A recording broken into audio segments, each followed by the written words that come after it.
Yeah, what's up, kings and queens?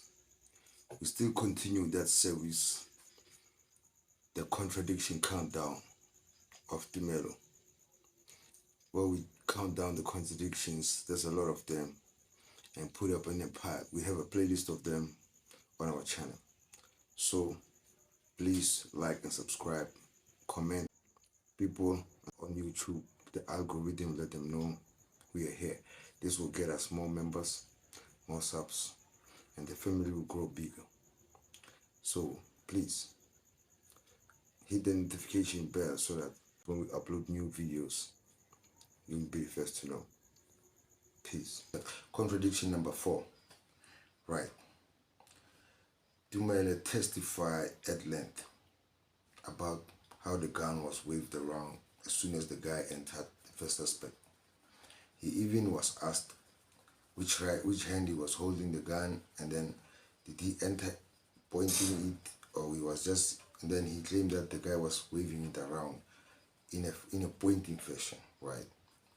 Now, if he entered like that in a pointing fashion, now what would Longwe say when he rushed the guys, he was unable to see the gun? And then why would he say the guy surprised him with the gun? And there's at one point where he said the guy pulled out the gun. Wasn't the gun out already? Let's take a listen to Tumelo's testimony, and then later take a listen to the interview by Longwe where he's claiming these things about the gun. And let's go. Now, did you see a firearm that night? There was one is was born. There was pit. Yes, he was in possession of that firearm. And how did that suspect with the firearm hold that firearm as he came in towards the hallway in the house? Makangena ke endlini ephethe isibhamu kanjalo obesiphethe kanjani ngakwazi ukusibonisa.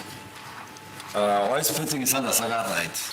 He had the firearm, or he held the firearm with his right hand.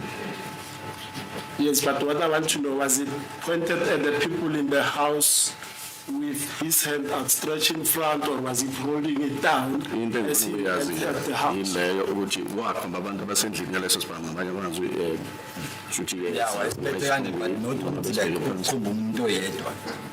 Wayesiphethe ngesandla nje kanje. It was really Ngibona umbhobhweni kanje ngokufike njengoba ngise mina ngibona umbhobho waso. It was wielded in that fashion, in other words, in a pointing form, even though he wasn't pointing at any person in particular, but it was in a pointing form.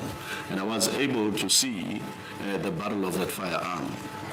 You know, as I was positioned like that, when I looked at the firearm, I could then have access to the barrel of the firearm as it was wielded in that fashion. Now, taking from what you say, that it wasn't pointed at a specific person, because remember, according to the photos that we've seen, there were 2 couches with 3 people on this side, 3 people on this side, and Kelly on the other side towards the passage. Did he move it around to show his dominance of the people in the house, or was it just in a fixed position but not particularly Ngoba to any person? besizosho-ke ukuthi kwakhona ama-couch amabili 3 behleli ngapha 3 behleli ngapha ukheli ubehleli ukuya khona lapha nepassage. Mhlambe-ke ubeloko esikhomba kanjalo esihambisa ukubonisa-ke ukuthi usebenzisa-ke igunya lakhe phezu kwawo wonke umuntu obekhona ngalapho, okanye ukuba namandla phezu kwawo wonke umuntu obekhona ngalapha endlini. Wayeloko esihambisa kanjalo leso sibhamu noma kanjalo. Ukwenza kwalento akwenzekanga isikhathi eside, so wonke kube nalento ukuthi ujeka yini ukuthi wenzani, because ngiyabe sengisho ukuthi bakunovalo phakathi. Now this Mhlawumbe ngasingasusila amehlo kena ngizama ukukhipha into ngazama nokukhipha ifoni mina ephakethini. Now, this incident actually happened at the shortest time I can remember. One would not necessarily be having an opportunity to can observe what this person was doing in detail. Remember, I've already indicated that I personally was under shock as well, and that it could have been that I also took out my cell phone from within the pocket at that time. Now, during that stage, did the gunman cock or rack the firearm? Ngaleso Any sikhathi stage? was British Palm, lo muntu ophethe isibhamu ngaleso sikhathi. hayi cha wafika nje sesikhomba nje angazi. No, he didn't cock the firearm. He just barged in there with the firearm wielded out.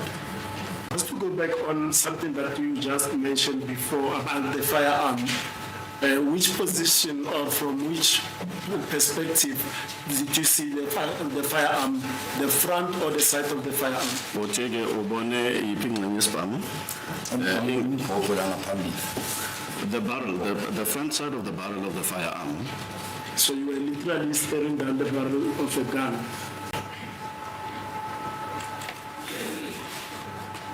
And just by using the dimensions with your hands, can you tell the length of that firearm? And then also, could you tell if the firearm had a wheel on the side, something that looked like a wheel or a rotating object on the side? Ubukwazi ukubona mhlambe leso sibhamu sasine into engathi i-wheel okanye isonto nyana nje lapha kuso leso sibhamu. Into engathi iyajikeleza nje. Ngabona ngathi isona esinesona impela mangisibuka but angiyo ngisho ngisibukanga isikhathi eside nami. I looked at it and like I have already said that I didn't take a lot of time to then observe that particular firearm, but it looked to me as though it was a firearm that had a wheel on it. Now, you testified, and if I understood just your testimony correctly, is that you only saw the second suspect because you didn't immediately stand up when the rest of the people stood up to confront the suspects. So you only saw the second suspect later, correct? Ngabe kunjani ukuthi wena uye wambona emva kwesikhashana ngoba phela ngenkathi wonke umuntu esukume eyabuye lo umsola wesibili wena zange ube nabo ngaleso sikhathi wase ke umbona emva kwesikhashana ke ngoba zange usuke nabanye ilocation. Indlela aqhamuka ngayo wema lapha ngomnyango uyena umuntu oqala umbonayo so lo munye wayengakaveli ngaleso sikhathi. The manner in which he appeared in the scene and he stood by the door there, he was the very first person that one could see.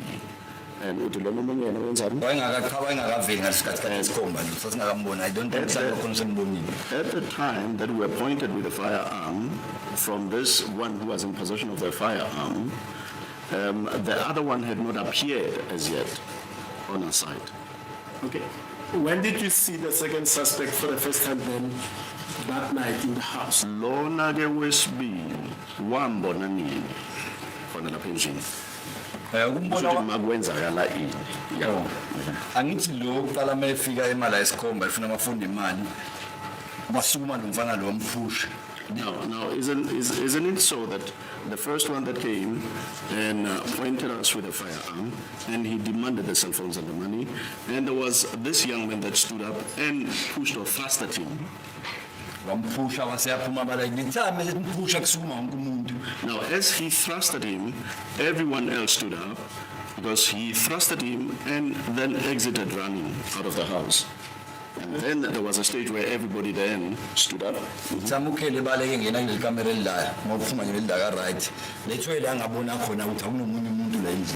at that stage where Kelly went and ran into the other bedroom that is just on the right, this is when, that was at that stage where I realized that there is now a second person or there is another person. I'm actually saddened that my own people can do this to me, you know.